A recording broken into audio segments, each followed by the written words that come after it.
இது வந்து ஒரு 8லேருந்து 10 பேர் சாப்பிட்லாங்க. ஒரு கொத்து கறிவேப்பிலை, ஒரு கைப்பிடி அளவு கொத்தமல்லிங்க, இதையும் சேர்த்து நல்லா மிக்ஸ் பண்ணிக்கலாம்.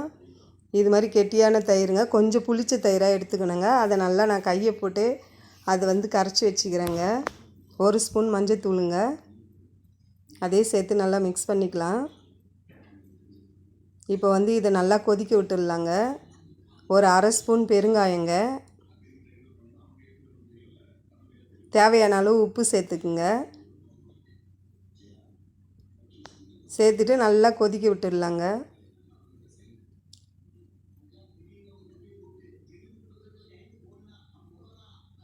இப்போ வந்து நம்ம எடுத்து வச்சுருக்கிற வெண்டைக்காயும் அது கூட சேர்த்துக்கலாங்க. பாருங்கள், இந்த குழம்பு பார்க்கும்போதே ரொம்ப சூப்பராக இருக்குது. இப்போ வந்து ஸ்டவ் ஆஃப் பண்ணிட்டு அந்த தயிரை ஊற்றிக்கலாங்க.